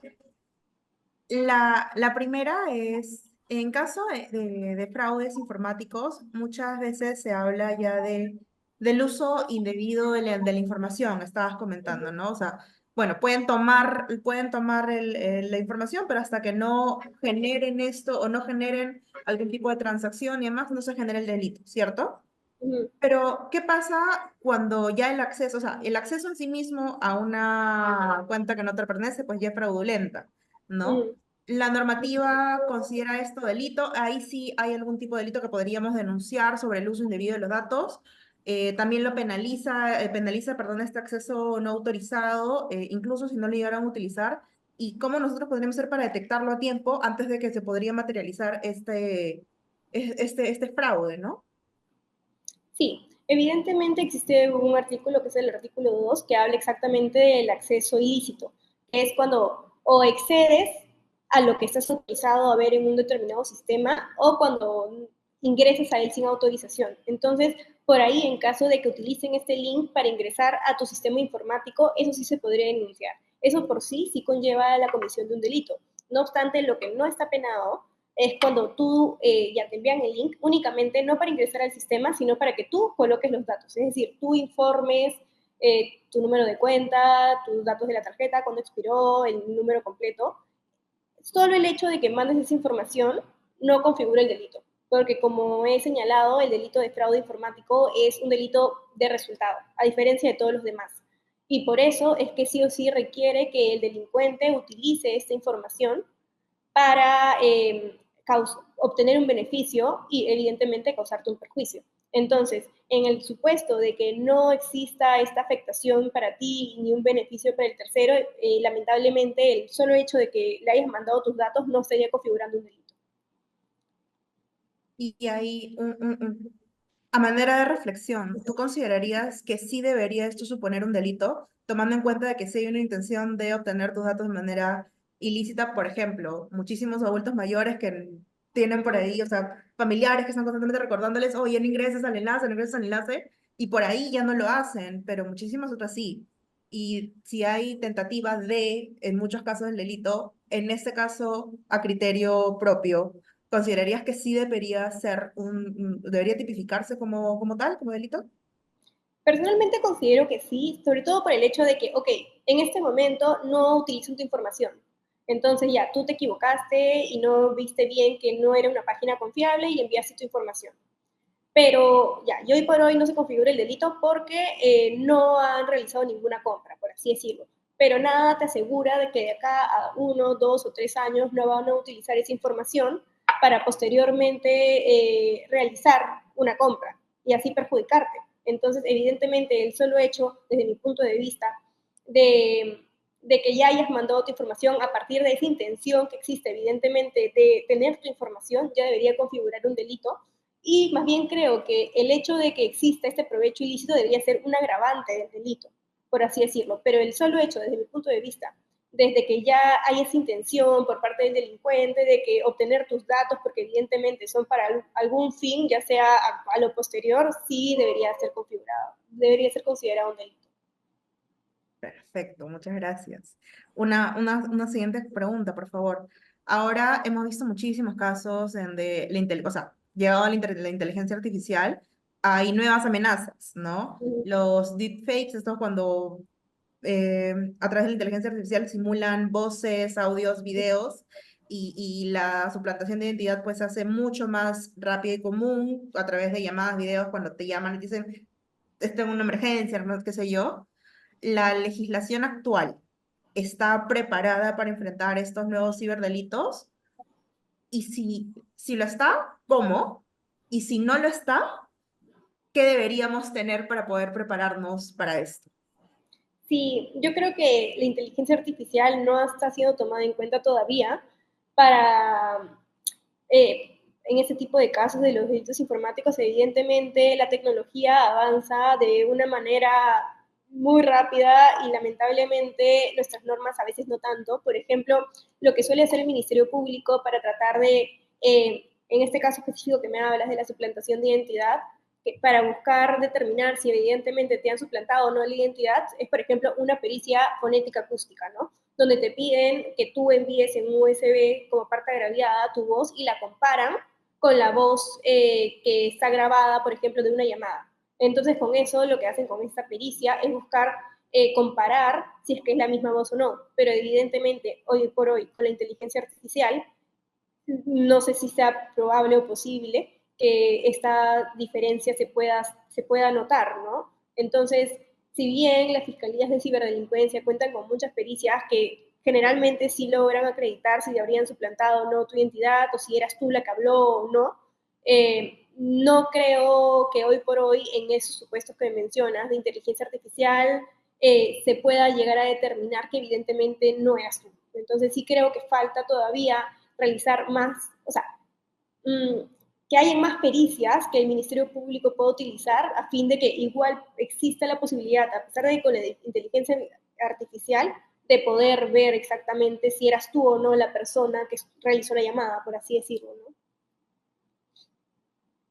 Perfecto, María José. Muchísimas gracias por participar el día de hoy de esta sesión, por ayudarnos un poquito más a conocer cuál es la regulación actual y también ayudarnos a prever con respecto a estos ciberdelitos. Eh, Antes de terminar, rápidamente nada más, para ti, María José, para Gabriela, para María Fernanda, quisiera pedirles algo. Que en una frase, una oración chiquitita, imaginemos que hay personas que recién se acaban de conectar y se perdieron todas esas exposiciones. Rápidamente, una idea fuerza sobre qué quisieran que se lleven las personas de sus ponencias. Si me acabo de conectar, no sé nada, pero algo quiero que se lleven ellos, que aprendan sobre lo que dijimos. ¿Qué podría ser? Vamos de atrás hacia adelante, María José, comenta. Sí, bueno, perfecto. Yo lo que diría es que hoy por hoy, si bien los avances tecnológicos han traído definitivamente muchos beneficios a la sociedad, también han traído muchos riesgos, como está el de ser víctima de delitos informáticos, por lo cual es importante poder advertir estos riesgos para poder prevenirlos y así no ser o no llegar a ser en algún momento víctima pues, de estos ciberdelincuentes. Muchísimas gracias, María José. María Fernanda, una idea fuerza, sí, con la que quisieras que las personas se vayan a casa de acuerdo a tu ponencia. A ver, los principios para la protección de datos personales garantizan el respeto al derecho a la privacidad y brindan las reglas claras sobre cómo deben ser tratados los datos. Entonces, principalmente el principio de responsabilidad proactiva exige que los titulares de los bancos de datos demuestren la diligencia con la que tratan los datos. Muchísimas gracias, María Fernanda. Y por último, pero no menos importante, Gabriela, una idea fuerza, por favor, que quisieras que se vayan a casa aprendiendo sobre datos personales. Sí, claro. Bueno, empezaría diciendo que el reglamento es una muestra clara de que las acciones que está adoptando la Autoridad de Datos Personales nos ponen a un nivel y a un estándar internacional. O sea, hoy en día el Perú goza con niveles de protección que están a la par de los estándares internacionales y que verdaderamente pese a la poca cantidad de personas y recursos que tiene la autoridad, hemos visto en las cifras de la ponencia de María Fernanda y en todas estas explicaciones que sí contamos con adecuados mecanismos. El problema, creo yo, pasa por el tema de la falta de conciencia y cultura de protección de los datos personales, tanto a nivel de la interna de las organizaciones por no poder entender las obligaciones que se tienen que aplicar de manera preventiva y a lo largo de cualquier actividad. Y también nosotros, ¿no? Los consumidores, los titulares de los datos personales, tenemos que estar empoderados y conscientes de lo que implica entregar nuestros datos en línea, los riesgos, etcétera, ¿no? Entonces, eso nos va a poder permitir tener una adecuada protección de datos personales como cultura y como sociedad peruana. Muchísimas gracias, Gabriela. Gracias a las tres. Y pues, antes de cerrar esta 10ª sesión, quisiera agradecer a todas las personas que se han conectado por su participación y, por supuesto, a nuestras tres maravillosas expositoras, quienes han compartido el día de hoy su conocimiento y su experiencia en estos temas tan importantes como son la protección de los datos personales y los delitos informáticos. Esperamos que esta sesión haya sido pues de gran utilidad y sigamos promoviendo juntos una Internet más segura y confiable para todos nosotros. Nos vemos en la próxima sesión. Que tengan un excelente día y cierre de semana. Cuídense. Gracias. Ponle punche y ganamos todos, Perú. Gobierno del Perú.